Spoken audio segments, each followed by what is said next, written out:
2 for 4 with an RBI and a double. And Nevada will try to get the bats going against Ellie Stricker. You can't miss her in the circle. Zionsville Little League for Indiana. Ellie Stricker is every bit of 6 feet 1 inch tall out there in the circle, and she does a great job of moving the ball throughout the strike zone. She said one of her best pitches is that changeup, so I would expect to see it early and often throughout this game. Strecker was 3-1 doing regional play as they were runners-up in the Central region. And here we go. Ball in and out of the glove, and ball 1 from Strecker. KK Enriquez, who went 0 for 2 yesterday, but she was pretty unreal in that West region as her team brought in the championship to advance here to Greenville. Well, and her coaches say that she truly sparks the offense, and she might not have gotten a hit yesterday, but she did walk twice, so she is getting on base and setting the table for the big-time hitters in her lineup. Zionsville Little League in Zionsville, Indiana. They played on day 1, had the day off yesterday. They were shut out by North Carolina 7-0. And I really think Indiana can use that day off to their advantage. They obviously did not come out and get the start that they wanted here in Greenville, but they had an opportunity to sit back, relax, regroup, maybe shake off some of the nerves that they were feeling in day 1 and have an opportunity to turn things around here on day 3. 2-2 to Enriquez and roped into left field. Good piece of hitting to lead things off for KK Enriquez in Nevada. Enriquez found herself in a 2-strike count, and look at the way she adjusts to this changeup. We said that Ellie Strecker likes to throw that pitch in any count, and Enriquez was ready for it. She kept her hands back, drove that ball out into the outfield to get this scoring started for Nevada. Ava Koenig, who was 1 for 3 yesterday, the 5'3" 12-year-old, takes ball 1. Fried pickles, the favorite food of Ava Koenig. You got to have some dipping sauce with that, right? Some little remoulade or something like that to go along with it. This one through the 3-4 hole along the right side, and back-to-back base hits to lead things off for Nevada. I already like how we're seeing Nevada's offense spray the field. We saw KK Enriquez pull a ball to left, and here Ava Koenig drives this one right through the 3-4 hole. Again, doesn't try to do too much with it, hits it where it's pitched, and continues this hitting rally for Nevada.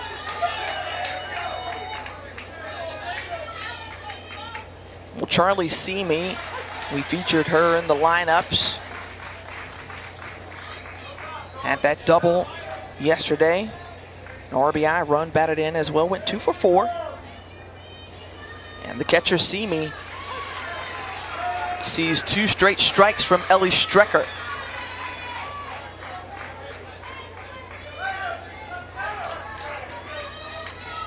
We'll see if Strecker can retire the first batter here from Nevada. Fouled off. Seems like Strecker is kind of changing up her game plan here, really working up in the zone. Notice that that home plate umpire was giving her that high part of the strike zone, so she has continued to climb the ladder here in this at-bat against Seamy.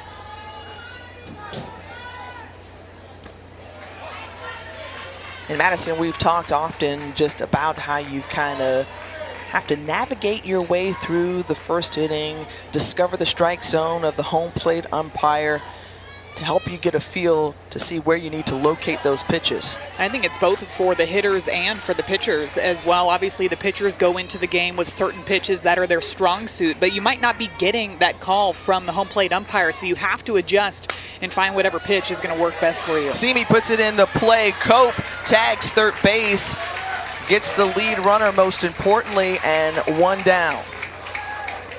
Really nice job by Anna Cope over at third base, being aware of the situation, knowing there were runners at first and second base. She doesn't hesitate at all. As soon as this ball is hit to her, she immediately goes back to get the lead runner out at third base and prevent those runners from advancing another 60 feet.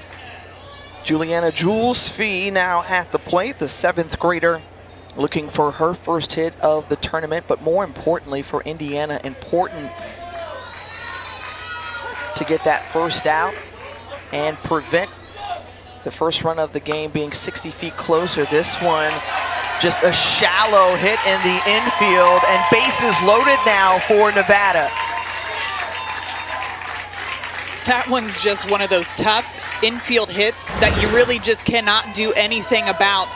Juliana Fee gets underneath this ball, but it's strategically placed over there at second base, right in no man's land. ALLIE STUMP couldn't get to it. Ellie Strecker couldn't get to it. A nice pitch, and it ends up favoring Nevada. And this one gets away from Sammy KULWICKI, and on the wild pitch, coming in and tag home is Ava KOENIG. This one looked like another changeup out of the hand of Ellie Strecker. Let go of it maybe a little bit too early. That's why it went down in the dirt, and Sammy KULWICKI tries to get in front of it, but it scoots by her. A nice job by Strecker coming in to cover home plate, but just not able to get the speedy KOENIG in time. And that's the first run across the board for Nevada. Well, I tell you, they seem to favor the first inning because, again, we remind you, yesterday they scored all 5 of their runs in the first frame against New Jersey.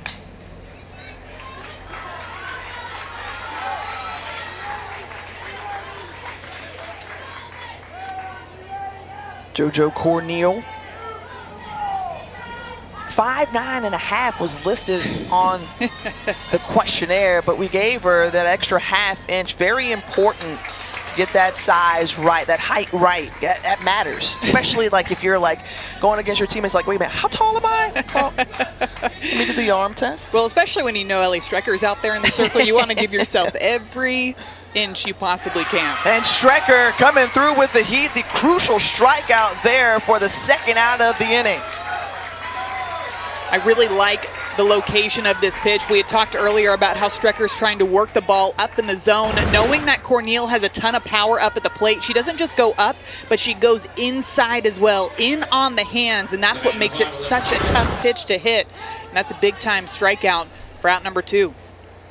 Well, Alexis Kearns sees strike 1 from Strecker, who is starting to find her groove here after that wild pitch to push across a run for Nevada. She's got 2 outs and now 2 strikes on Kearns. Kearns had herself a nice day yesterday, going 2 for 3 with an RBI.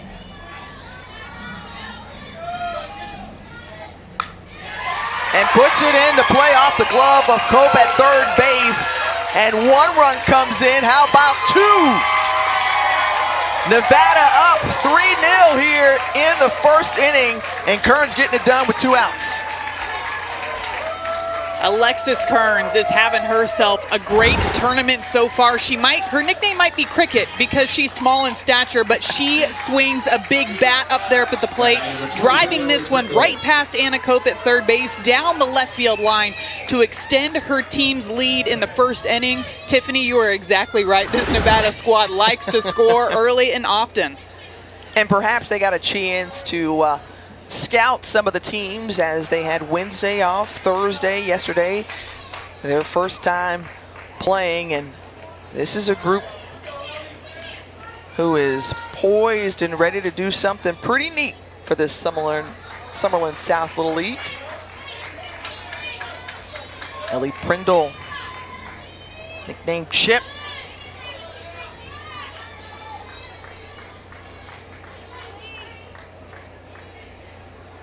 She's really upped her game this season again. This is a culmination of all-stars from around the Little League. The best of the best get a chance to come here, and they've made it in advance to this point.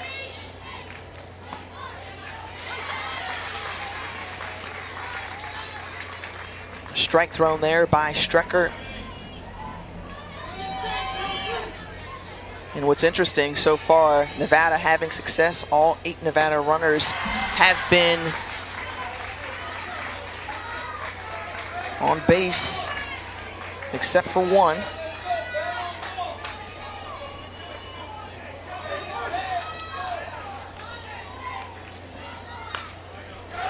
correction there. Is that one a tough play for KULWICKI, and KULWICKI just couldn't get to it in time. That one spun away from her as Prindle safe at first. And Tiffany, we've talked about how tough these fly balls are for catchers. You can see her running out to go catch this one. And for a second when I was watching it live, I thought it might have hit Ellie Prindle as she was running, but it looks like it just barely missed her. Right. May have hit KULWICKI instead. I was trying to get a stat out there that didn't make too much sense, but all of the runs for Nevada have been scored, all 8 in the first inning, as Prindle takes off to second base. Now the 8-hole hitter up in Amelia Barkhoff.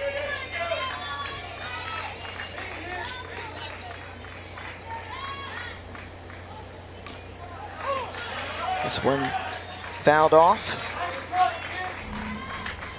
This Nevada team who put up a number of runs in the regional round only allowed 2.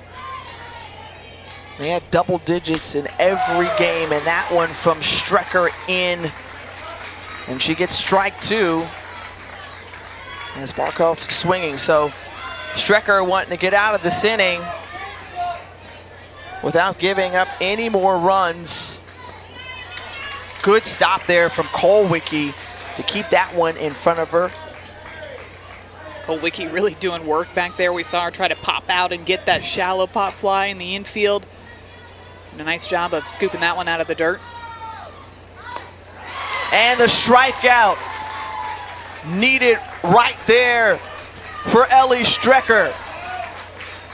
Well, it's Nevada continuing their trend of scoring early. Alexis KEARNES coming through big for her team with this 2 RBI double down the left field line. Nevada's got a 3-0 lead headed in the bottom of the first.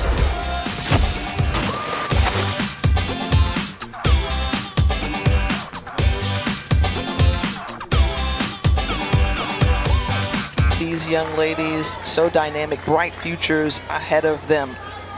Riley Cunningham leading it off for Indiana. Cunningham, who is known as Flash on the team. He's got a great eye at the plate. We'll see if she makes Cornel work. Cunningham, a big-time soccer player as well, having to juggle being super competitive in both soccer and softball. And you gotta love seeing all these multi-sport athletes here at the World Series. Yeah, when you're playing with a national program, the Elite Clubs National League, and you've got to balance 2 sports, get your schoolwork, and try to have a little social life on the side. It's not easy. It's not easy being these young ladies. I do not know how she does it, but she manages it very well. It could be because her superstition, her pregame superstition, and I'm sure it's for soccer and softball, is Starbucks. So I'm wondering if that is what helps her balance a little jolt of energy sports. Yes, before games. You got a jolt of energy before we started broadcasting here today. My pre-broadcast superstition is Starbucks as well. So Riley Cunningham and I are on the same terms. Woo, caught her looking right there. Great pitch from JoJo Cornel. This is a fantastic curveball out of the hand of Cornel. You can see just the late movement on it. And the reason why it's able to do that is the tight spin she gets on her pitches. So that one starts right over the middle of the plate and then ends up curving away from the right-handed batters. Such a tough pitch to recognize, but a great way to start off here in the bottom of the first. Maybe she's been watching some videos of Rachel Garcia or Odyssey Alexander, 2 terrific pitchers at the collegiate level who have just completed their careers. But yeah. That one in for a strike to TESS Bradford.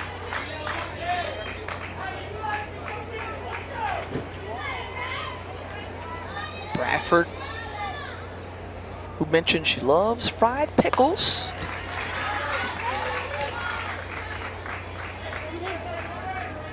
No sunglasses very important to the uniform. Likes to wear them upside down. We're talking about superstitions when she's in the infield. That one painted perfectly. And right now, CORNIEL is delivering strikes. Nicely framed there by Charlie Seamy behind the plate. The 2-2 pitch on the way from CORNIEL. And fouled off by Bradford.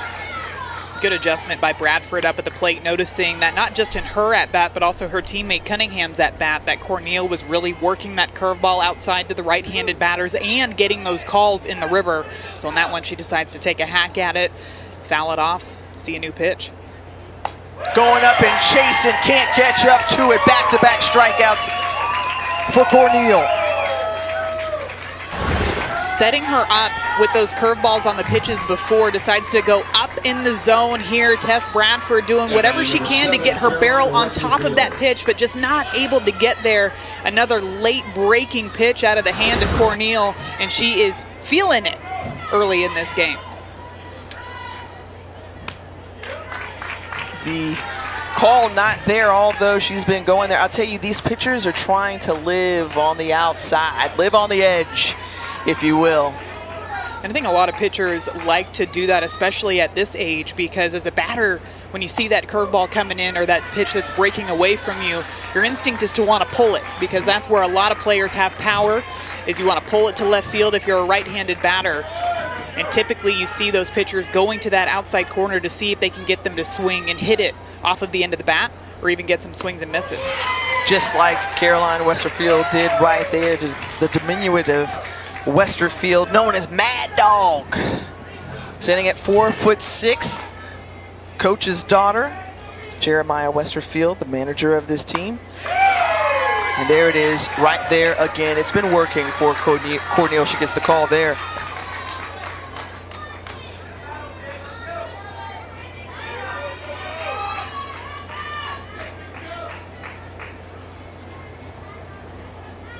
The 2-2 on the way. There it is, painted again. Strikes out the side. You better go, JoJo. Well, before this game, we knew JoJo could get it done with the bat, but how about what we're seeing in the circle? She is feeling it. 3 up, 3 down as Nevada heads in to pick up the bats.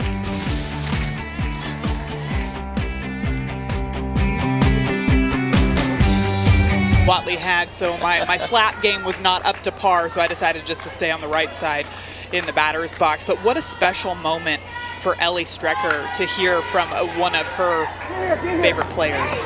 And nice job fielding that roller back to her and one away. And what a week it's been for Strecker. You think about, she hears from her favorite softball player, and then Monday she'll be celebrating a birthday.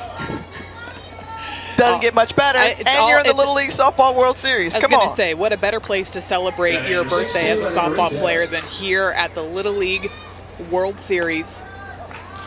I just think it's so great, and we've talked several times throughout this tournament already about former players giving back to these young ladies, just knowing that they are role models for them. They have a great opportunity to watch them in the Women's College World Series, and now these young players and athletes get to experience a taste of what it's like to be in that sort of atmosphere.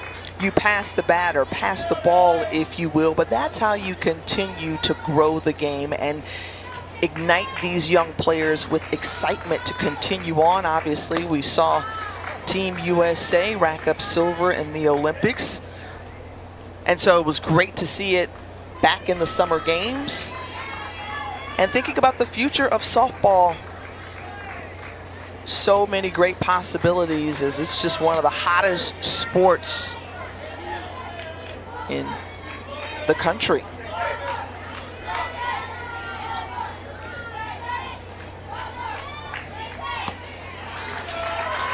The walk to Enriquez, so she's been aboard in both plate appearances, and that brings up KOENIG. And this is the part of the lineup where I think we're going to start to see Ellie Strecker make more adjustments. Again, we saw her working that pitch up in the zone, getting a lot of pitches called for strikes. Back in the first inning when she was trying to still figure out that strike zone, that's where Nevada capitalized on some pitches that were left lower in the zone. Right there's a great example of what we're going to see trying to work up and especially inside to these right-handed batters.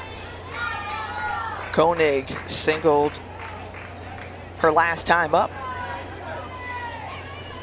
And this is where Ellie Strecker wants to be sharp.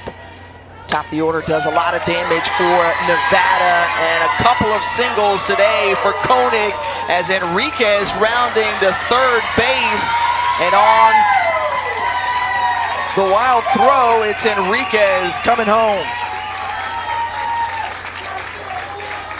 We saw them be very aggressive on the base paths back in their regional, and already we're seeing it again here in day 3 of this Little League Softball World Series. Koenig doing a fantastic job driving this ball right back up the middle, and you'll notice that KK Enriquez does not slow down at all as she's rounding second, headed into third, and as soon as she sees that throw go past her, immediately takes off to home. That's a big-time insurance run for Nevada.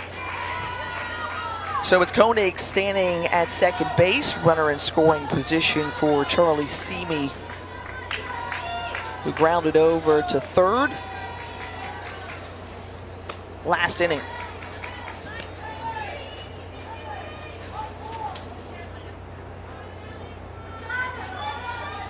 Nevada, one of those teams that really can give you a balance of power, small ball, but they make good contact on the ball, put it in play, and typically good things have happened for them. Yeah, when I look back at my notes when I was watching them throughout that regional, I wrote right at the top that they're a complete team. And one of the reasons why I say that they're a complete team, because they have great players like Charlie Seamy, who's up at the plate right now. Her coaches say she's a 5-tool player. And Strecker getting her to pop out. Nice catch there in the right field from Caroline Westerfield. And Westerfield is bouncing back. Caroline had to run a long way for this fly ball, respecting the power that these Nevada batters have. They were playing back in the outfield, and she gets a great jump on this one, tracking it with her eyes the entire way, watching it all the way down, and preventing Koenig from moving over to third base. A really good defensive play for Indiana. A wild pitch. And now Koenig at third base. Now we speak about defense. I mean, defense was the calling card for this Zionsville Little League crew leading up to regional play. It had been fantastic according to their coach Jeremiah Westerfield, and he wanted it to continue. But in opening round of play, there were some miscues early on, maybe some jitters and some nervousness that led to 4 unearned runs against North Carolina. It looked like they're cleaning it up a little bit again as they're back on the field. Yeah, I was going to say, I think a lot of it probably had to do with those opening day nerves. These girls playing at the World Series, there is a bit of pressure that can be involved in that. And even talking to Coach Westerfield, he said that they're trying to shake out those nerves as quickly as they can. And along with some of those miscues that they made defensively, they also made some fantastic plays as well. So we've seen it out there. Ellie Strecker was playing third base and made a great double play on a line drive down the line. So we know they can do it, and already we're seeing flashes of that great defense today. Jules Fee fouls that one back behind home plate. And so oftentimes the correlation of defense and offense, right? Your defense can give you some offensive momentum, and Fee with the grounder over to shortstop, bobble by Bradford, and it's 5-0 Nevada. Bradford does a nice job of moving her feet over into the 5-6 hole. You see Juliana Fee turning on this pitch, trying to hit it out to left field. Bradford gets a good jump on it, gets her feet there, just not able to come up with it. But, you know, right where that ball is hit, that is such a tough play for shortstops to make. Not just because you have to move your feet to get in front of it, but the long throw that you have to make all the way across to first. First pitch swinging there for Cornel, and Cornel with the single to right field. Runners at the corners and 2 outs. And again, Nevada trying to tack on some more and do more damage. CORNIEL struck out her last at-bat on a rise ball, so I like the aggressiveness that we're seeing out of her in this at-bat, seeing the first pitch and just driving it out into right field, wasting absolutely no time. And one thing I'm also noticing with this Nevada squad is they are not fazed at all by there being 2 outs on the scoreboard. They have the same approach, the same routine, and they are just trying to pass that bat along down the line to their teammates. Well, Kearns, who had the 2-run single last inning to give them a 3-0 advantage with CORNIEL easily taking second base, is now 3 for 8 with runners in scoring position. Well, her coaches told us that she's a big-time player, full of energy, and I think we're seeing great examples of that from her. Kearns once again coming through. 2 more runs coming to score, so Kearns has been responsible for 4 of the 7 runs you see for Nevada. Cricket is just racking up those RBIs left and right, spraying the ball all over the field. This one she drives right back up the middle. A short, compact swing allows her to hit a whole bunch of different pitches. And another great job of executing with runners in scoring position for Alexis Kearnes. 423. Thank you so much. 1, 2, 3, Eagles! Let's go, girls! Clean it up! Jeremiah Westerfield is trying to encourage his team after giving up 7 straight runs to start this game. And he said one thing that this team has taught him is patience and how to be patient. And so this is still really early in the ball game for his crew, and they've got time to kind of chip away at the lead.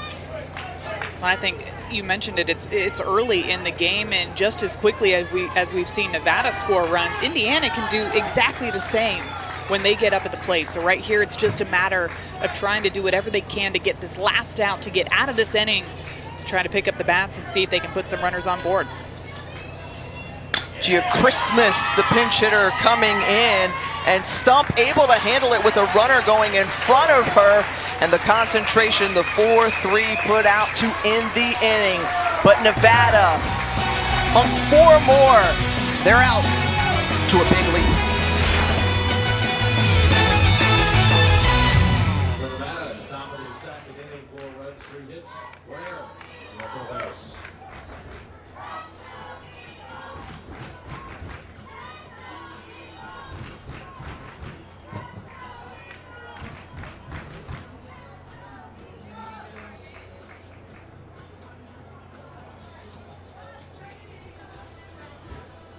Little League, we'd like to thank our official partners, including Chick-fil-A, Husco Lighting, and Spectrum Solutions for their continued support.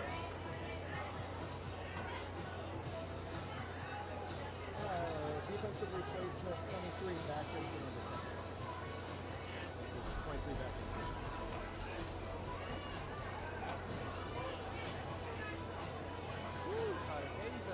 Man alive. How many games do you have today? 2? What? You have a great thing to say? Good.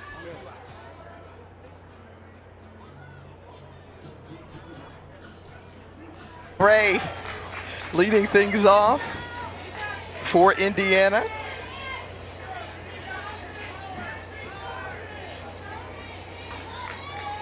A lot of these players talked about just how important it was for them to get here. For this Indiana team, winning states was a goal that they had, and they've been able to achieve it, and they knocked off one of their nemesis, Floyd's Knobs, in their path to Greenville.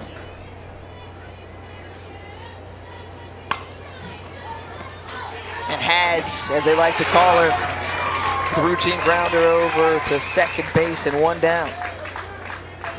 And I know that might not be the result that Hadley Bray wanted in that at-bat, but it's a great adjustment on the curveball that we've seen consistently out of the hands of Cornel. That great movement, that late break going away from those right-handed batters. And Bray got really good barrel on that one. It just happened to go right to Alexis KEARNES over there at second base. So Anna Cope, the lefty, now at the plate. This one just flew out of the hand of Cornel. You see her going to that bat towel in the pocket, well, towel in the back pocket, to try to dry those hands off. It is rather humid here today. I'd say these young ladies from Nevada are probably more used to a dry heat out in the desert rather than this humidity. You can see her grabbing the towel there. And you never know, maybe the ball into the backstop is a bit of a strategy. You know, try to intimidate maybe some other players. I don't know. You never know, she could have done it on purpose. That one, again, control, but you see there, she smiles. She knows. She's like, okay. You gotta love the smile, right? We've all been there. And that one is a fair ball. Enriquez got a glove on it in fair territory. And so Cope is aboard safely at first. Now this is a curveball coming inside to the lefty Cope. She gets jammed on it, hits it down the left field line, right down that third base foul line. And I'm assuming what the umpires thought was that KK Enriquez made contact with that ball while she was in fair territory, hence why they ruled that a fair ball. I think Enriquez thought it was a foul ball. But once that glove touched it in fair territory, and look, it was really close along that line. And sometimes that's all you need for a team like Indiana, just to get something going, get a runner on base. And you could see ALLIE STUMP here trying to square to lay down a sacrifice bunt, move her over into scoring position, because sometimes it only just takes that one run to really break things open. Well, the first hit given up by Cornel today, just the second hit of the tournament for Indiana. And all you need is just a little glimmer of hope to sometimes get you going.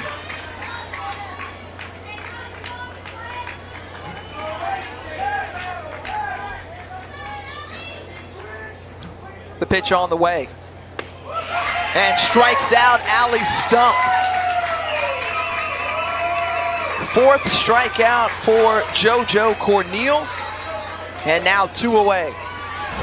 Another great curveball that you're seeing. This one more lower in the zone, kind of starting mid-thigh, but it's that late break, that tight spin on that pitch that makes it so tough for these right-handed batters to square up. Very efficient so far in the circle for JoJo Cornel. She's got that curve working, and she's daring these Indiana batters to square off and try to hit it.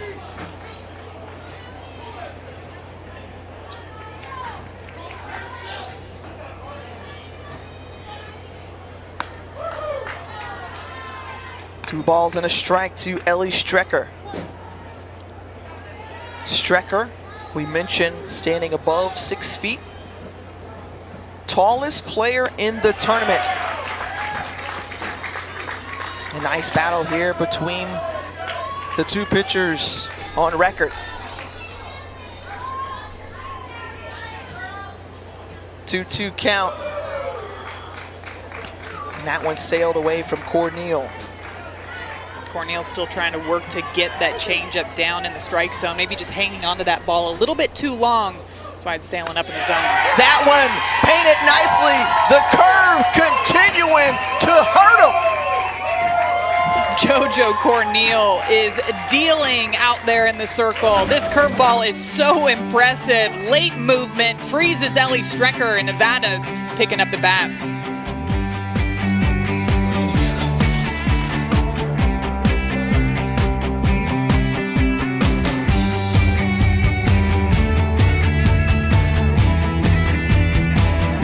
talking to Ellie Strecker, she said she likes to do to try to refocus in the circle is she flips the ball in her glove. That's almost like a mental clearance for her, to where she's not worried about her at-bats. She's not worried about what's happening behind her, just focusing on that one pitch in that moment. So Tiffany Gonzalez will get her first look at Ellie Strecker at the plate. The pinch hitter coming in.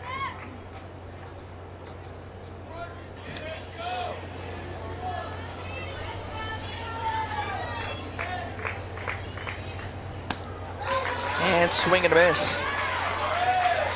Now, Tiffany, I always have a great time reading through these questionnaires, and as I was reading Tiffany Gonzalez's questionnaire, when asked what her walk-up song would be, she said it would be Wobble by VIC. You want to guess what my walk-up song was in college? Don't tell me It was Wobble. Yes, so Tiffany and I are on the same page when it comes to our walk-up songs, and when asked why she would choose that song, she said it gets her ready to have a good time up at the plate, and I cannot agree with her more. She's ready to get down. Yeah, yeah. Get down. Yeah, yeah. Gonna make me start dancing. Look, that was a great tee up. You know, we're gonna dance all the way through our 2 games and into the weekend. As that one put into play, the third baseman Cope comes up with it and retires Gonzalez in time. Really nice play over there at third base. That one hit off of the end of the bat, so she had to charge that one. That's Bray moved over from left field, over to third base.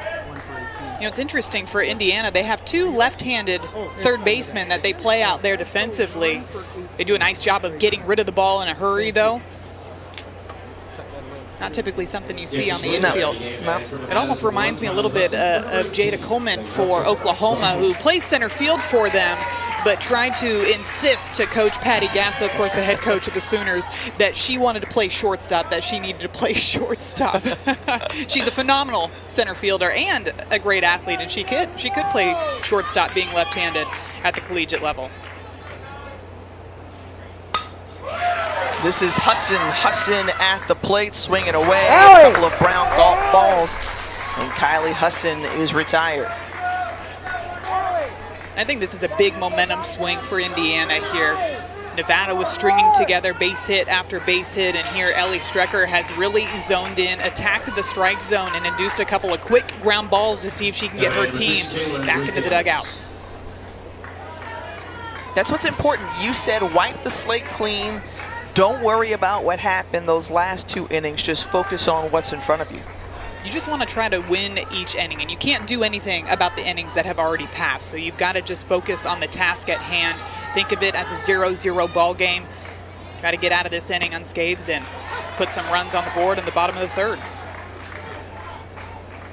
It would be a big lift for Strecker in Indiana if they can get a 1-2-3 inning.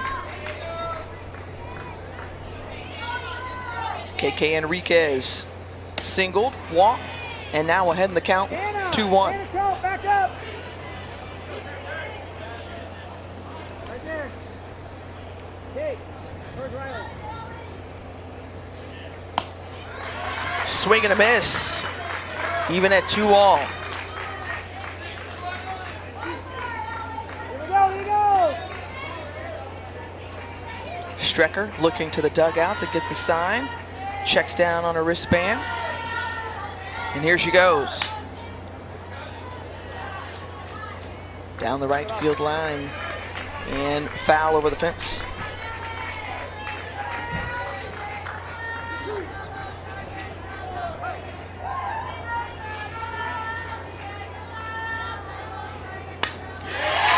Strecker gives up the 2-out double to Enriquez, and Enriquez saying, I want more, going all the way to third base. And there she is, standing up. Okay. A great piece of hitting by Enriquez. This was an inside pitch, and you notice how she keeps her hands inside of that ball. It was interesting because right before that pitch, Tess Bradford at shortstop ended up shifting over towards the 5-6 hole, which to me indicated they were going to try to jam Enriquez on the inside part of the plate.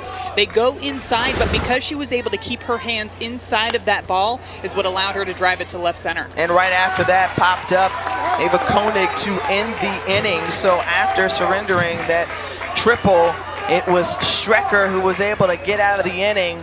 We'll see if Indiana can come back. So much, but I just really enjoyed getting to read about him and his impact on the community.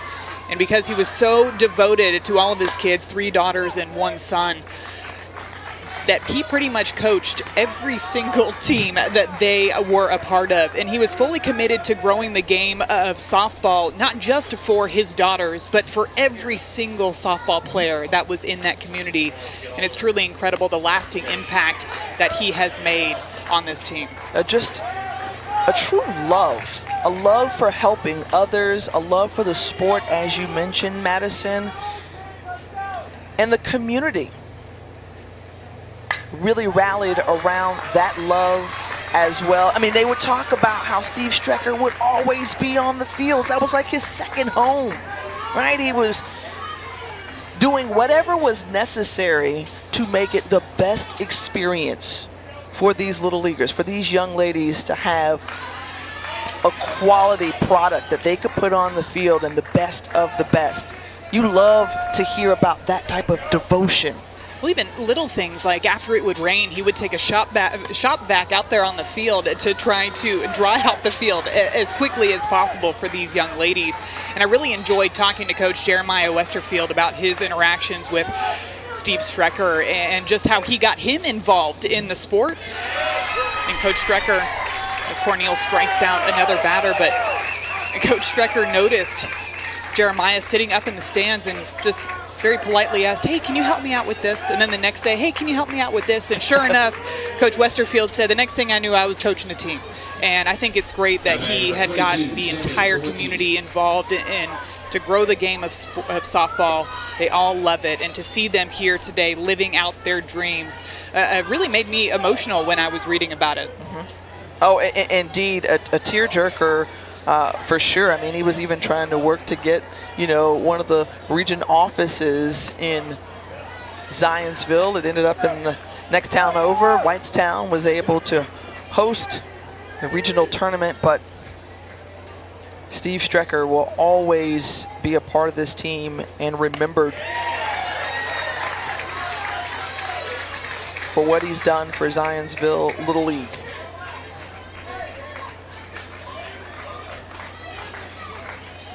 Sammy KULWICKI, the 9-hole hitter, now at the plate, chasing a couple of balls on the outside part, and now 1-2 to the catcher.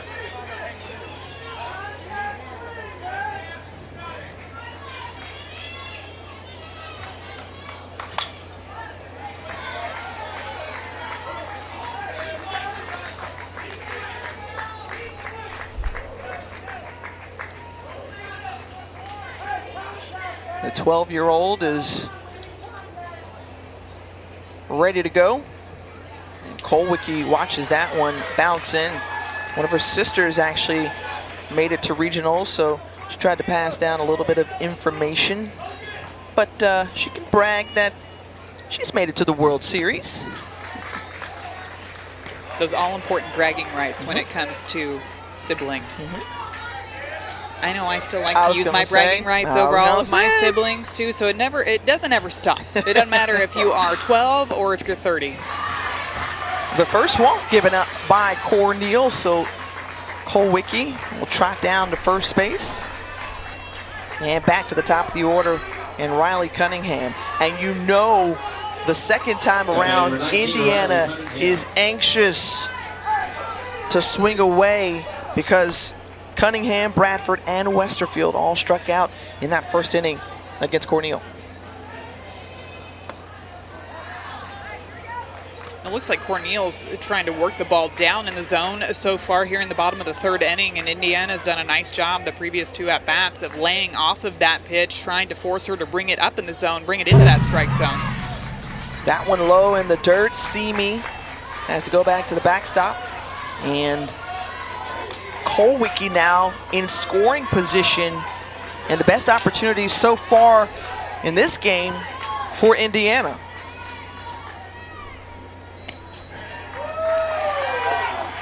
So close, but just a little bit low, and Mark Lucas calls that ball 3. And I like the leadership that we're seeing from Charlie Simi back there behind the plate as well, having a conversation with the home plate umpire just to make sure, hey, where do I need to tell my pitcher to get that in order to get some of those calls?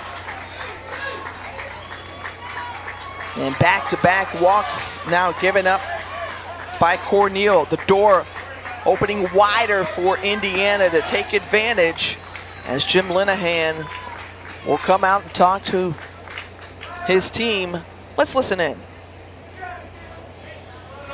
Weather, that's dry heat, a little different here. Good pitch there, out there on the river hanging. Just a little bit off the plate. Simi's trying to frame that pitch. I think that one was more low in the zone. Looked like it was on the plate. Another pitch low in the zone. One thing that CORNIEL has really done well up until this point is command the strike zone, got ahead of batters, and here in this bottom of the third inning, struggling. You can see that ball to strike ratio, 1-to-1. And 3 walks in a row for CORNIEL. Loads the bases. Summerlin South Little League fans, like, what's going on? Well, and Tiffany, we talked about it early in the game about these pitchers having to adjust with the strike zone that they're seeing back there behind the plate, but it doesn't just stay the same a lot of the times right at the beginning of the game as it is at the end of the game. It's a constant thing that you're having to adjust to, along with the humidity, along with the grip troubles that CORNIEL's having out there in the circle. And we've seen her be mentally resilient up until this point. You don't see her getting frustrated out there. We've even seen her smile after letting go of a couple of pitches, and that's the mentality that she's going to need to try to get out of this jam here. I imagine that she's probably got quite a bit of confidence out there in the circle too, knowing that her offense has given her a 7-run cushion as well. Yep. Kate Skura, who was a defensive replacement, now at the plate. She stands in right field for Caroline Westerfield in her first at-bat here in the bottom of the third, and a great opportunity to punch across a run or 2. You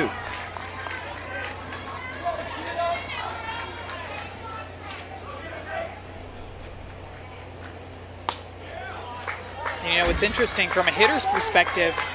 If I see that CORNIEL may be struggling to find that grip, I wouldn't take my bat off of my shoulder. I would stand there and force her to bring that ball into the zone. That's exactly what she does. And the first run of the Little League Softball World Series walked home for Indiana there on the board. And sometimes it doesn't matter how it happens, but it's just getting that first run across the board can lift a lot of pressure off of the shoulders of these batters. I know they're definitely looking to score more than one here in the bottom of the third. But you'll take 4 consecutive walks, and you didn't have to do a whole lot.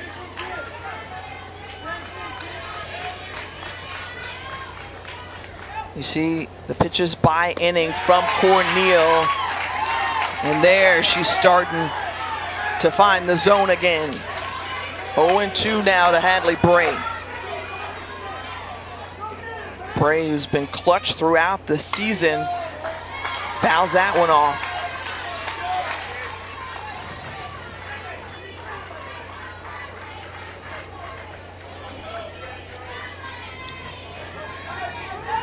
Nice battle in game here as Indiana trailing by 6. But a wonderful opportunity with only 1 out. And bases loaded. Hadley Bray ready. Watches that one loft across the base, and Simi tried to throw it down to third base and catch the runner napping on third. Back in safely. Bray going opposite field and foul. It also seems like in this inning, CORNIEL has really picked up the pace in between her pitches as well. She has a fast routine out there in the circle. Doesn't waste a ton of time, just gets right back onto that rubber.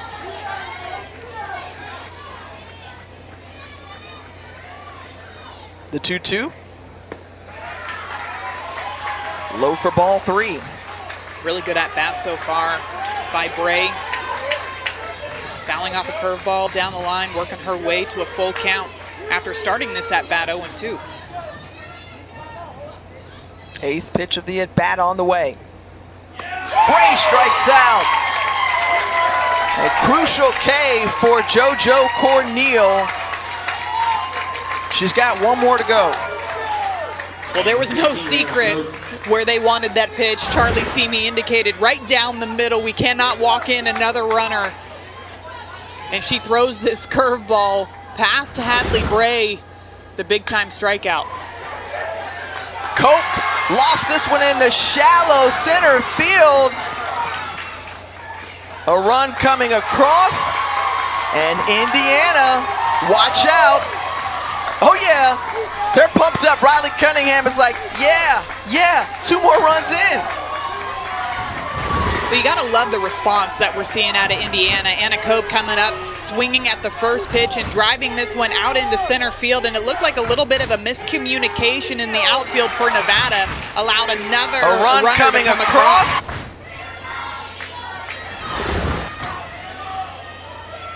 I hear you, Madison. And check this. 7 runs put up by Nevada in the first 2 innings, but Indiana charging back here in the bottom half of the 3rd inning.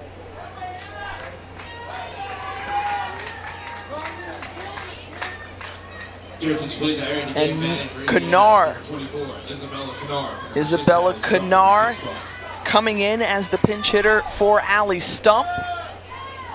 She's got runners at the corner. We'll see if she can pull off some heroics here. Big Marvel fan, Age of Ultron.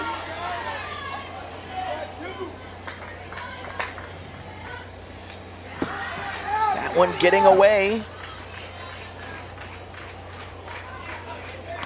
And so grip will be a concern and a conversation likely had in the dugout when Nevada gets out of the inning. It just seemed earlier in this game she had fantastic command of that curveball. And so far in this inning, she's had a hard time finding the zone right there. There's that pitch that's been called up in the zone that we've seen throughout the game. Got a call right there.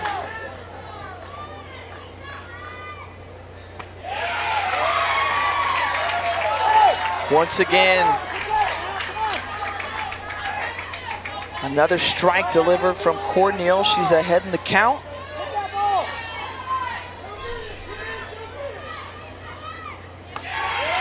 So curvilicious on the outside, and CORNIEL and Nevada get out of the inning, but not before she aided Indiana with 4 consecutive walks. 2 runs, played it for Zionsville Little League. What a great response by Indiana. Anna Cope coming up big. Score still 7-3 Nevada.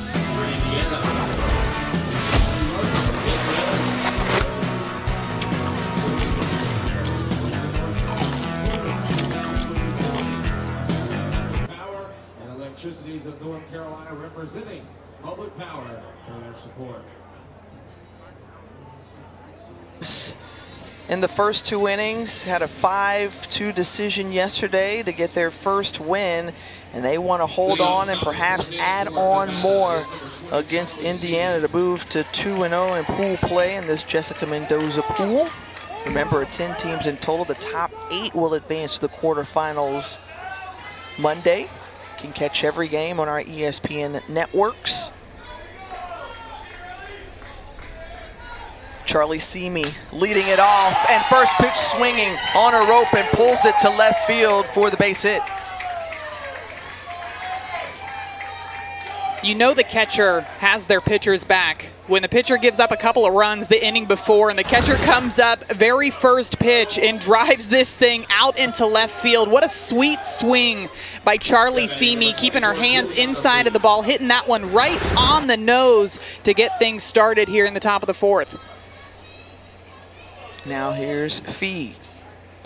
Jules Fee sees that ball go low in the dirt. Ball one.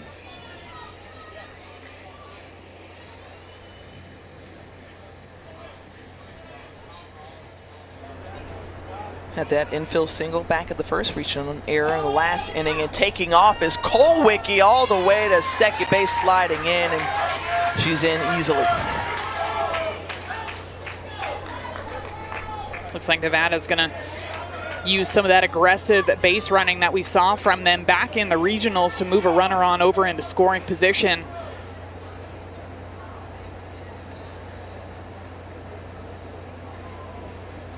And a quick break in the action as the umpires beat on the field. And Fee, we've gotten a chance to see the personality of these players, and let me tell you, DJ Fee, we know that athleticism runs in the family, as Fee was a great volleyball player at Army, one of the role models for Jules Fee and this Nevada team.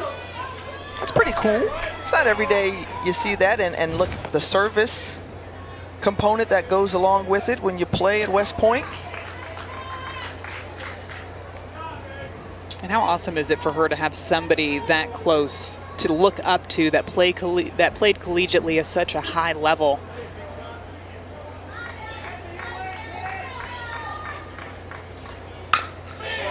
Puts it on the ground over to short. Tess Bradford bobbles it and flips it right back in the circle.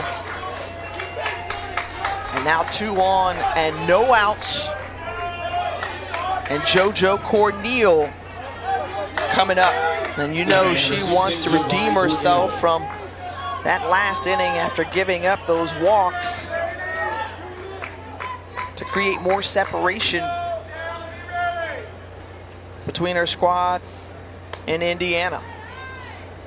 That's got to be one of the best parts of being a two-way player, is when something might not go your way on one side of the ball game, you can just go up, flush whatever just happened, and try to do something to help your team on the other side of the field. JoJo CORNIEL, one of the several two-way players that we're seeing here at the World Series. And it was a mixed bag of responses as opposed to in relation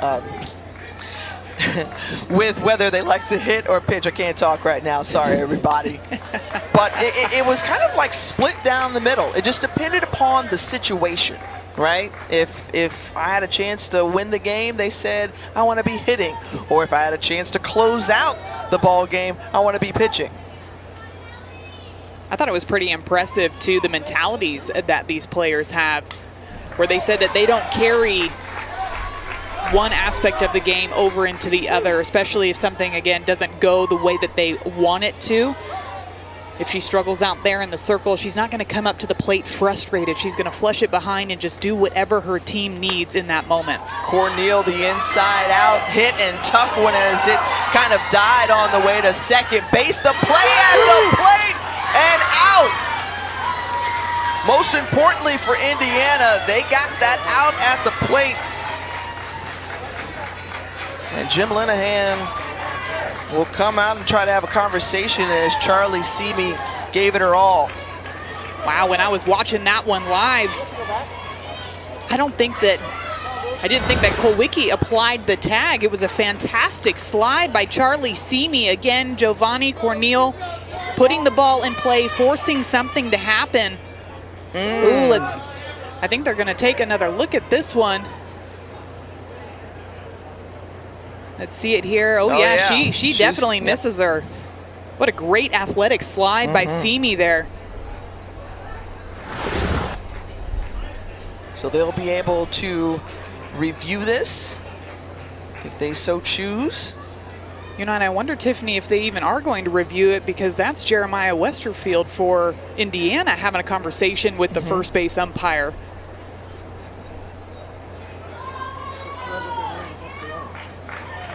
But there was definitely no tag applied at home. So Jim Linehan. It's taking another look at it here. Yeah, no, from that angle, it didn't appear. And even in real time, Madison, you felt like she had just avoided the tag at home plate. But we keep going. And that's a favorable outcome for Indiana. One more look at it here. Yeah, there was a little distance between KULWICKI and the other catcher in this ball game, Simi. And I think that is something, that call going Indiana's way, they can use that momentum that they just gained from that huge out. And it just about that we've seen flashes from Indiana coming through again. Come in. Alexis Kearns, who has done a lot of damage here today, though, in her first 2 at-bats. A couple of 2-run singles and back-to-back innings. And she helped stretch the lead out to 7-0 at one point. 4 RBI racked up. She wants to add more. Tess Bradford over to shortstop, and guess what? The run will score, but thrown out at third base is up. Interesting play that just happened defensively there, and I kind of wonder if the runner thought that the throw was going to go all the way across to first base, which is why she ended up taking off from second all the way to third. That's JOVANI CORNIEL watching Tess Bradford get rid of that ball. She immediately took off to third base as soon as she saw it leave her hands. But because that throw went just to the circle to Ellie Strecker, she was able to fire it back over to third to get the second out of the inning, as Alexis Kearns moves her way on over into scoring position. What a day she's had in this ball game. Again, you put her at the plate, she's like, I can produce runs. That one foul ball to Ellie Prindle as she fouls it off. Well, Kearns is very aggressive up at the plate as well. I've been very impressed by the swings that she puts on some of these pitches. And she's not just hunting the same pitch in every single at-bat, but we've seen her pull the ball down the left field line, hit it right back up the middle, and even some oppo power to right as well.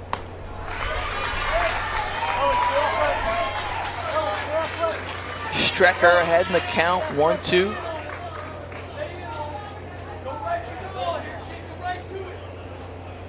Prindle is a player who has just made the most of her at-bats. Great teammate, always on time for practice. Let's see if she's on time with the hit here for Nevada.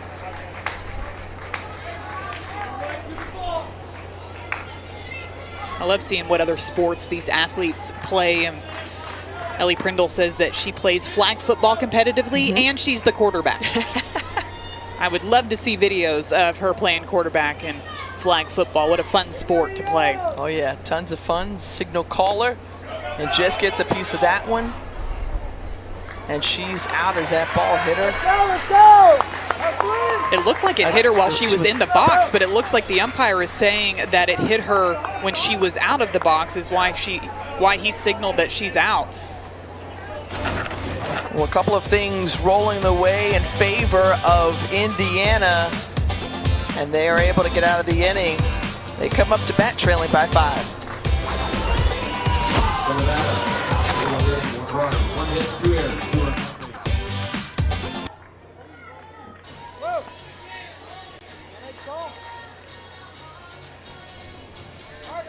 So the delay on the field before the teams were coming out as we returned from break, as they were reviewing that last out of the inning. At the end of the day, everything all good, and we keep it moving. Yeah, I guess they were taking a look at to see if that foul ball hit Ellie Prindle while she was out of the box, and it Seems like that's the way that they've ruled it. So now we've got Nevada out there warming up, getting ready. Let's take another look at it here. Clearly in the box from that view. Yep. Looks like she's in the box there. But hey, either way, got to roll with it. That's why Nevada's out there getting loose, getting ready to play defense. And if you're Indiana, I'd be using that to your advantage. They started to get something going in the bottom of the third inning, putting 3 runs up on the board. Just walk after walk, quality at bat after quality at bat, passing that bat along to their teammates. You know, in this, you cannot win the ball game with just one swing of the bat.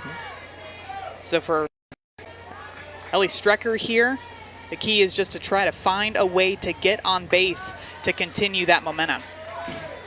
We'll see how patient she decides to be at the plate, because 24 of the 41 pitches that Cornel threw that last inning were balls, and then she starts off this inning with 2 straight to Strecker.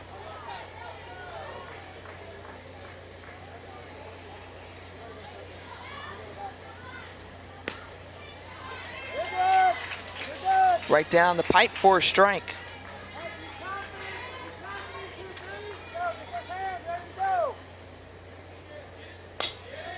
The chopper over to second base, handled by Kearns. Kearns over to Fee, and 1 away. Kearns making that ground ball look easy over there on defense.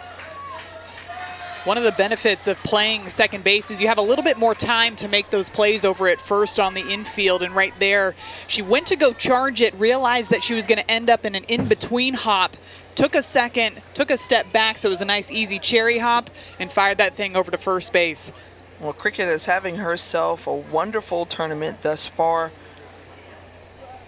You know, we said, how did you get the nickname Cricket? She said, you know what, one of my rec coaches back when I was like 6 years old gave it to me, and it just stuck.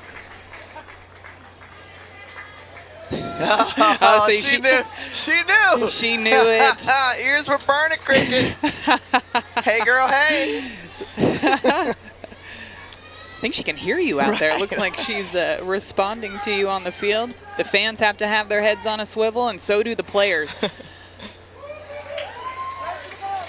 Well, this is what's so cool about this tournament. It is something that they haven't experienced before for many of them. And they made it to regionals. They got to feel what it was like to be on television. And so cameras always watching. That was an adjustment that they had to get used to. Now, with some games under their belt, you know, they're coming in here, not quite seasoned pros, but certainly no longer novices. But I think reading through a lot of those questionnaires, majority of these players were really looking forward to an opportunity to play on the ESPN networks. And I think a lot of that has to do with the fact that when they're watching TV, when they're watching their favorite players, they're on ESPN, and so they want an opportunity to get a taste of that as well. And they are soaking up every single moment of it. Jenna Dittmer, who was a defensive replacement, her first at-bat, she strikes out against Cornel. Cornel seems to be finding her groove again here in the bottom of the 4th inning, getting ahead of Dittmer in this count, working that curveball. So not only is that ball tailing away from the right-handed batters, but that one had a bit of upspin as well, making it even more challenging to get good barrel on. You can see that out distribution, 9 strikeouts, 2 groundouts, and 0 flyouts. And those 0 flyouts just tell you that she's got great movement, great late break on her pitches, which is why she's been able to rack up so many strikeouts today. 2 balls, no strikes to Samantha KULWICKI.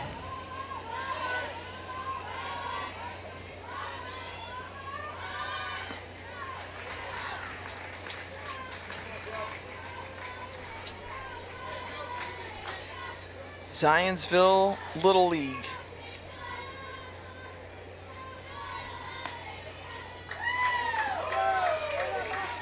And Indiana certainly proud of these young ladies. The state of Indiana, the Hoosier State.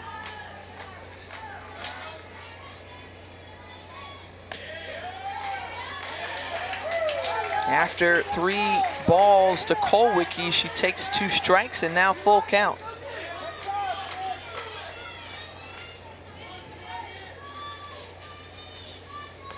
Ten strikeouts on the day for CORNIEL. And JoJo CORNIEL is like, do I stay? Do I go? Yet you've earned the right to trot back into the dugout, smiling, her team leading by 5 as a 1-2-3 inning. JoJo CORNIEL back to feeling that groove out there in the circle. Look at that late movement. It's a drop ball down in the zone, and she's got herself 10 strikeouts already today.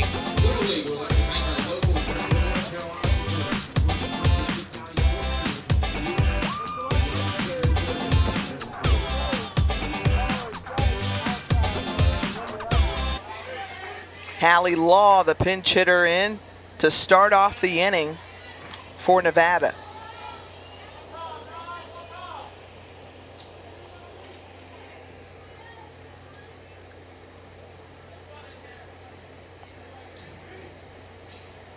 You know, and just in talking with Jim Linehan, the manager for Summerlin South Little League, you know, he mentioned just how special it was and it has been to watch these young ladies grow and develop. They've won state championships together. One of his favorite moments going back to 2019 when they made it to the Western Regionals. And his daughter, Stella, was a part of that. I thought it was really cool just to hear how passionate he was about the sport of softball and specifically the girls on this team. He got an opportunity to talk about HADLEY Law and what she brings to this team, and he said she is a player that gives 100% at every single game and every single practice. And her coming off the bench here with a solid at-bat to start off this top of the 5th inning for Nevada. When you watch Jim Linehan, always moving, always trying to motivate. Energetic, passionate. Yeah, There's so many different adjectives that come to mind. Just how much he loves this sport. Showing butt is Caroline Waters. Waters laying it down and thrown out at first, but the sacrifice bunt and moving the runner into scoring position. Great fundamental softball right there, laying down that sacrifice bunt. And again, Coach Linehan coming over to make sure that he gives her a high five because he knows how important that is. Bunting is something that looks so simple, but it's really difficult to execute and to execute well. It's something that has to be practiced on a routine basis.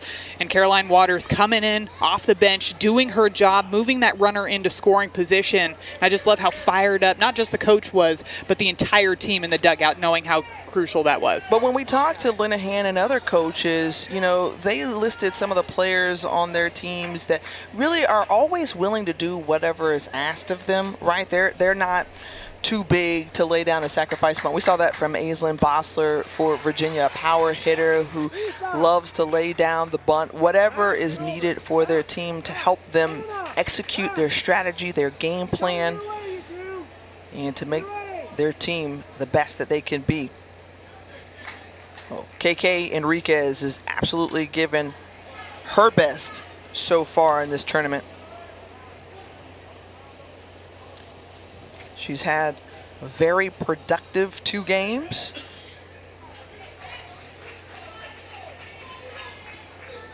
Or rather, a very productive game here today with a couple of hits. And right into the glove of Riley Cunningham. Right place, right time, and doubled up Nevada, and that ends the inning. So those flashes of defense you mentioned, Madison, there was it. That was a huge double play and swing of that momentum. A great job out in center field, recognizing that runner was trying to go all the way home, but not today. The double play sends Indiana back in to pick up the bats. On tap later today from Stallings Stadium, North Carolina, New Jersey, Arizona, Missouri, both in action, but coming up next, New York versus Texas. And Haley Arvidsson, a great player for New York, and Coach Chiappa is feeling good about this team and what they can do. They had the day off yesterday, so with that rest, how will they handle Texas? And Texas coming off a tough loss against Missouri yesterday in their first game from this Little League Softball World Series. Yeah, it really just came down to that one timely hit by Ava Hansen from Missouri. It seemed like Texas was in control majority of that game, but that one big hit, you know they're going to come back today looking to see if they can put a win in the win column. That's how New York started off their opening day with a shutout victory over Arizona.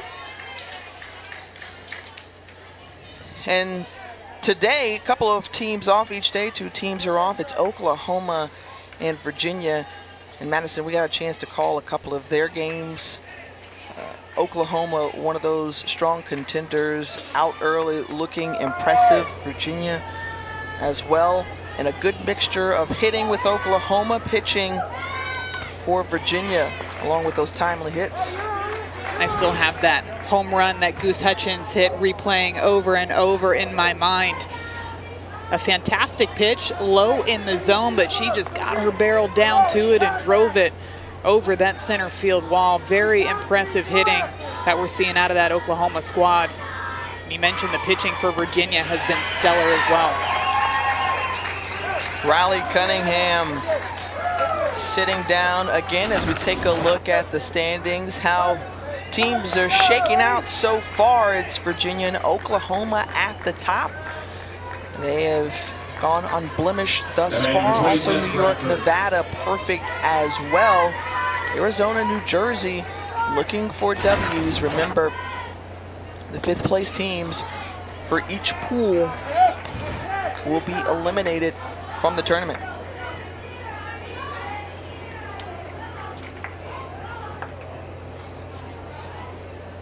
And so you move into bracket play Monday with the quarterfinals, semifinals on Tuesday, a couple of games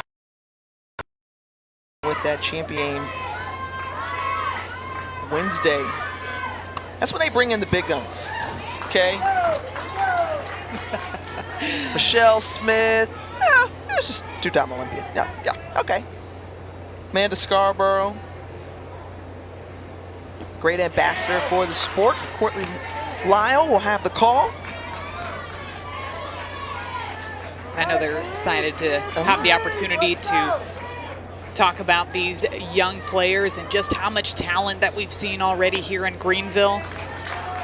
Great plays, great home runs, great pitching performances, and I know that it's only going to get better as this tournament goes on.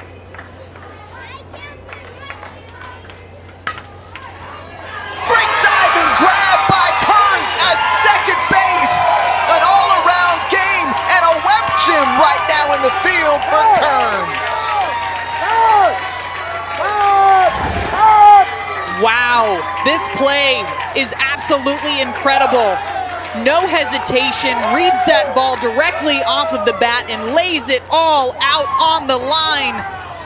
That is a SportsCenter Top 10 nominee if I've ever seen one. You said it was only going to get better, and just right there, the greatness from the second baseman, Alexis Kearnes. Have yourself a day, Cricket. I've been so impressed with her level of play. We've seen it up at the plate, but defensively as well. Has a great read, great instincts on the ball out there at second base. She also does a great job of flashing our cameras some smiles as well. She can do it all. That's what we want to see.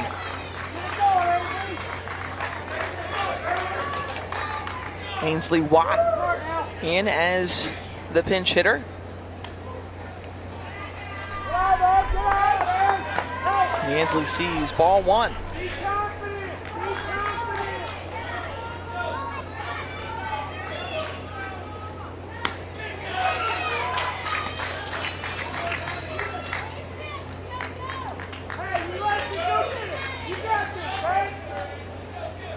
There's the 4'9" Kearnes. Most of these players hailing from Las Vegas, Nevada. In fact, all.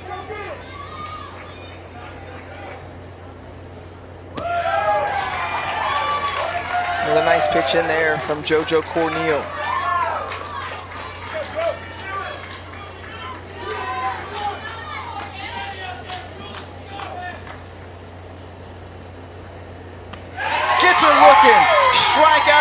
outside corner. Oh my, yeah, come on, let's keep it going. The fans from Las Vegas loving it right now. Cornel getting fired up after watching Alexis Kearns make that diving play. Once in on the action, her 12th strikeout on the afternoon.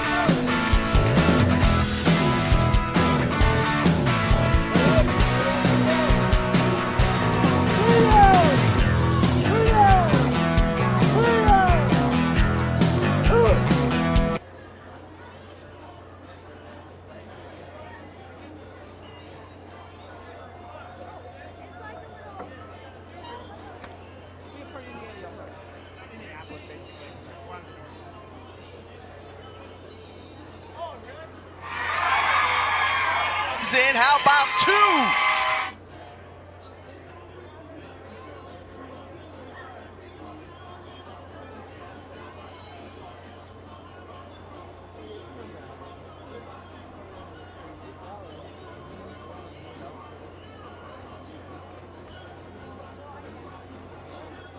Hey, let's finish this strong. Let's finish strong. All right? Let's finish strong in the field. All right? Finish strong. All right. Ready? Let's go, let's go, let's go. Strong in the field. Hustle out, hustle out. Let's go, baby. Let's go. Let's go. Let's go.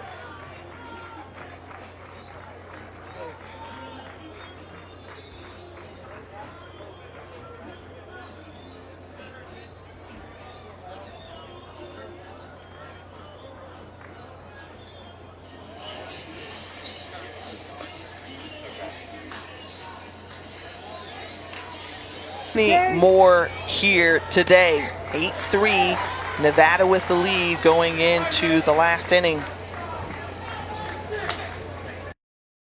Ava Koenig, who singled her first 2 times up, gets underneath that one, and it's going to drop right in front of Cope in left field, who was coming in charge and couldn't get to it in time, and the leadoff single. The outfield for Indiana really respecting the power Nevada batters have at the plate. Anna Cope playing back, so this one just dumps in right in front of her. Nothing you can do. We've seen a couple of Nevada hits like that in the infield as well, where they're really good pitches out of the hand of Ellie Strecker. Some of those hits just seem to have eyes and go in the right spot. That one getting away from Tess Bradford, and advancing to second base is Koenig on the wild pitch. Riley, this side.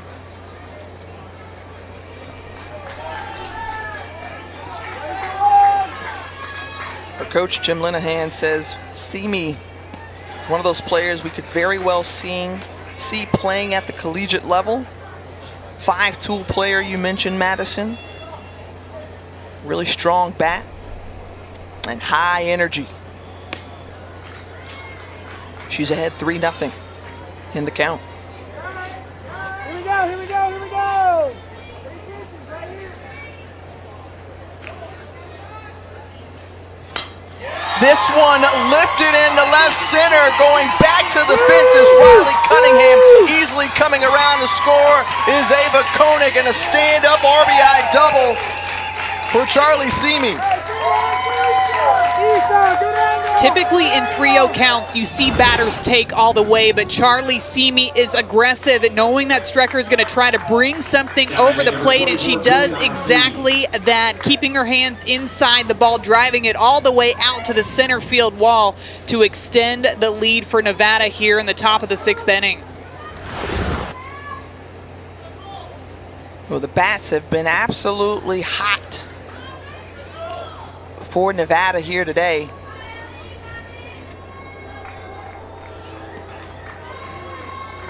And they have not made it easy for Ellie Stricker. Just that last inning was the only 1-2-3 inning.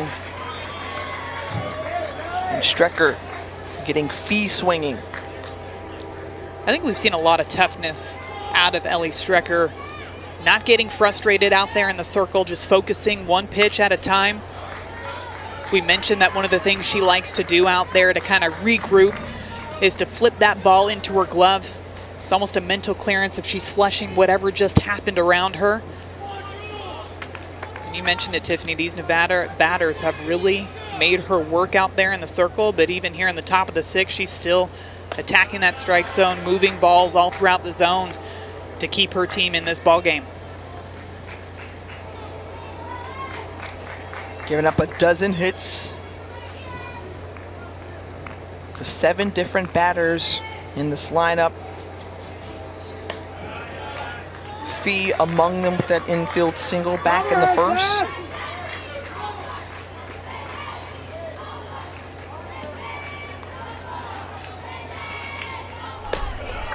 And the walk to Fee. Looked like Strecker was really trying to work that rise ball up and out to Fee. Got ahead in the count and just wasn't able to locate that pitch on the upper part of the strike zone. Ends up giving up a free pass here to now with JOVANI CORNIEL coming up at the plate. Another big bat for Nevada. Good throw, good pitch there from Strecker for strike one. Hey, Riley, stay there until Ollie's on the mound. Be ready. Mom Cherie played at UNLV in the Puerto Rican national team, was a catcher back in '96 in those summer games in Atlanta.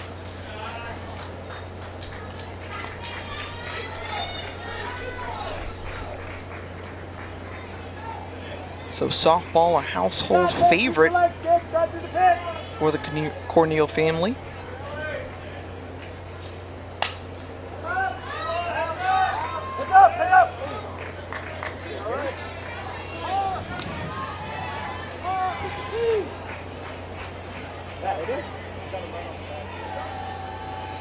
And Strecker just pushing through. Again, temperatures expected to rise throughout the day. It's got to be somewhere almost in the 90s. But when you look at Strecker, she still seems to be a cool customer in the circle. Like you said, nothing gets to her. She remains composed.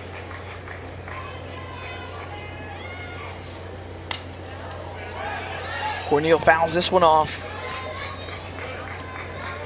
I think it would be really easy for Ellie Strecker to get frustrated with the score and the amount of hits that Nevada has been able to put on, but you're exactly right, Tiffany. She is just going out there and focusing, not letting what anything around her is happening bother her out there in the circle.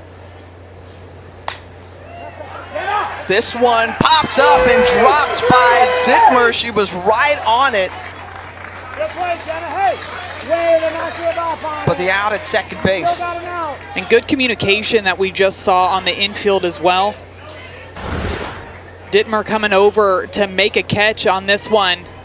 Gets in her glove and then just pops out, but immediately you could see her teammates and even Ellie Strecker back behind her yelling too, to just make sure they get an out somewhere. So a smart heads-up play getting the force out over at second.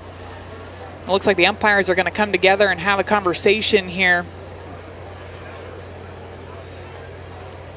The only thing I wonder is maybe one of the umpires called infield fly. Okay. Now that call was made. And what that means for the base runners is it's typically up to your discretion if you want to advance or not. And even though we weren't able to see the umpires calling infield fly rule in that replay, I'm assuming one of them did out there on the field, and that's why we don't see JOVANI CORNIEL over at first base. Kearns continuing to light it up at the plate. Alexis Kearns.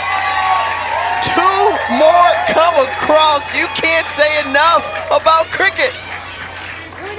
She just continues to impress me. Her timing is on her swings every single time, no matter where the pitch is. You can see her constantly trying to work her rhythm to the pitches that she's seen thrown at her. This one going right back up the middle to tack on another 2 RBI for cricket here at the World Series. It has been a pleasure to watch her play today. Excellent effort all across the board for Alexis Kearns.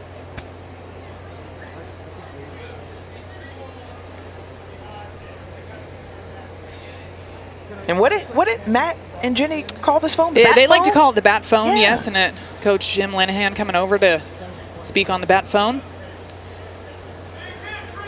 Calling the changes.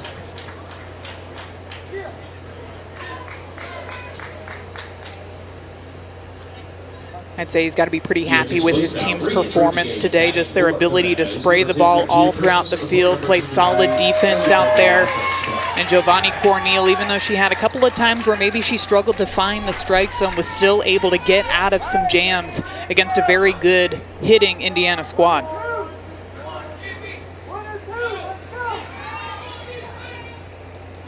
Here's Gia Christmas, nickname the Grinch.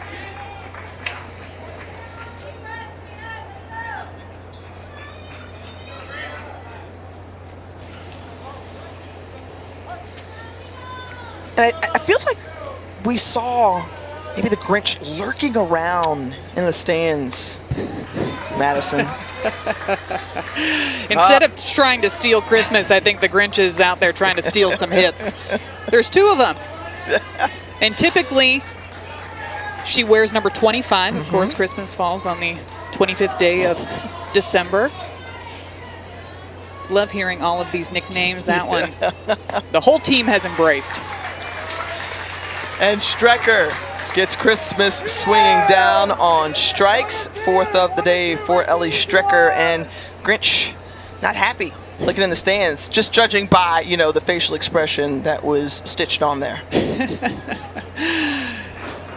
The Grinch might not be happy with that result, but ultimately I'm sure she's going to be very excited if this score is to hold through the bottom of the 6th inning and get her team another win here at the World Series.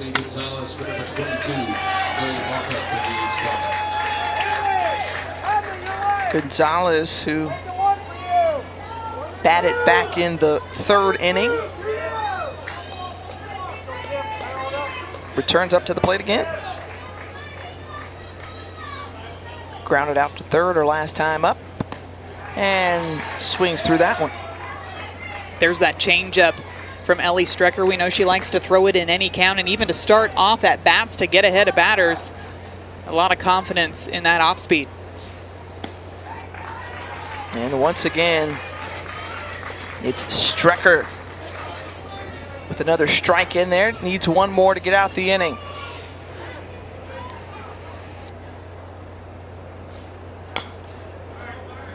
Fouled away by Gonzalez.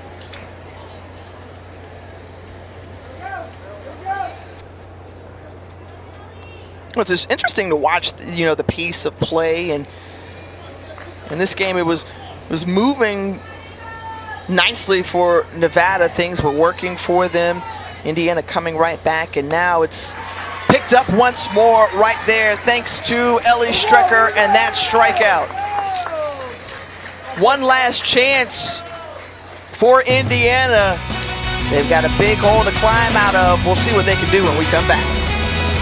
Competitors that they need to go up there and have fun, not take the situation too seriously, but remember why they're here, that they deserve to be here, that they are great softball players, and go out there and put a smile on it and have a good time. And you love the validation, because that's important. It's important to hear from your coaches that, yes, you deserve to be here. This isn't a fluke. You've earned the right to play on this stage. They had to beat some fantastic teams just to get to this point, and they need to have confidence in that fact. And look, they weren't able to put up any runs in the first game, so today to come out and put up 3 runs on a very solid Nevada team is huge, and something that they can carry on throughout the rest of this tournament. And let's not forget, there are a few more days of pool play, so there's still opportunity for these teams. As Cope fouls that one back. Remember, tomorrow they get to do it one more time against New Jersey. That's the 1 o'clock game. We'll have that call for you here on our ESPN networks. Then Sunday, they'll face off against Oklahoma.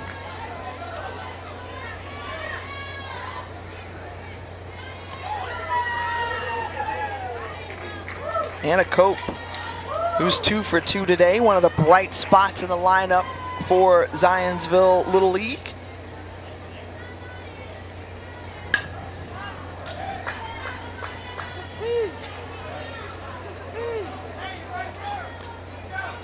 I can assure you that they have made everyone back home mightily proud, including Steve Strecker, Absolutely. who's looking down. One thing that we have seen from this Indiana squad is that they have not given up. They are fighting every single swing. We're seeing another great example of that in Anna Cope's at bat here, fouling off some really tough pitches that Corniel's throwing in there. She is not giving up. She is fighting because the game is not over until that very last out is made. You never know what can happen. Another one going off the end of the bat. She stays alive.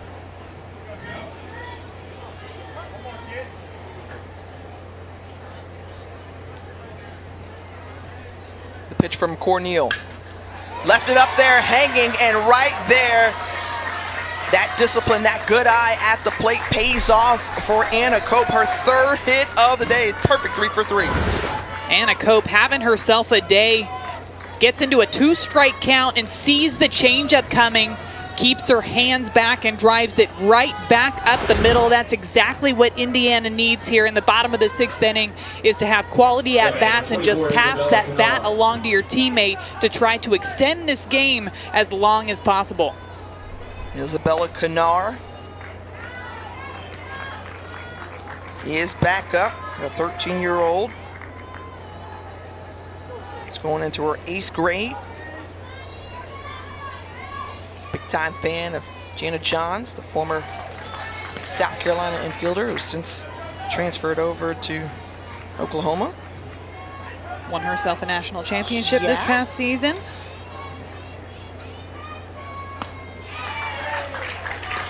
Couldn't catch up to that one. 1-2 to Canar.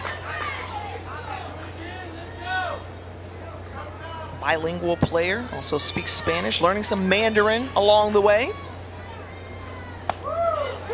And a beautiful pitch there from Corniel. Another strikeout. Remember, she has been cruising early on, and now she's picking it back up. She goes right back to that curveball on the outside half of the plate. This one having a little bit of upspin to it as well. Canar watching that one going by. And Corniel still dealing out there in the circle.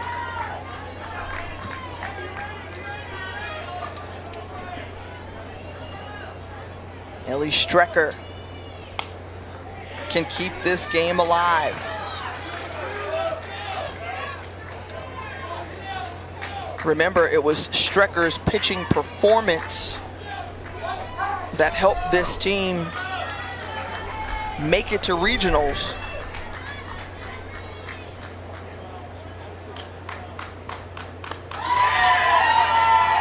Fans wanted that one. Mark Lucas not flinching behind the plate. 1-2.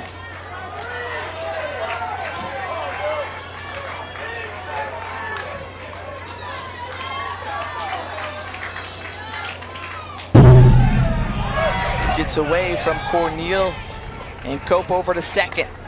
So she moves in the scoring position.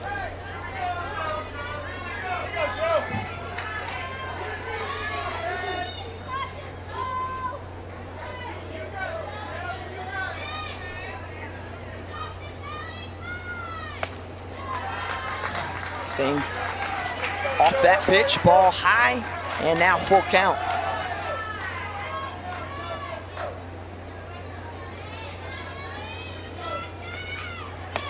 Strikes out. JoJo Corniel wheeling and dealing in the circle. Roll the dice on Nevada, and they can pay off big dividends. Back-to-back wins for Summerlin South Little League. They win 11-3. Taking a look at our standings, they, along with Oklahoma and Virginia, are a perfect 2-0. Indiana still in search of their first win. They'll get another crack at it tomorrow. A really impressive performance by Nevada, a complete team win. We saw stellar defense, timely hitting, and phenomenal pitching in the circle by JoJo Cornel.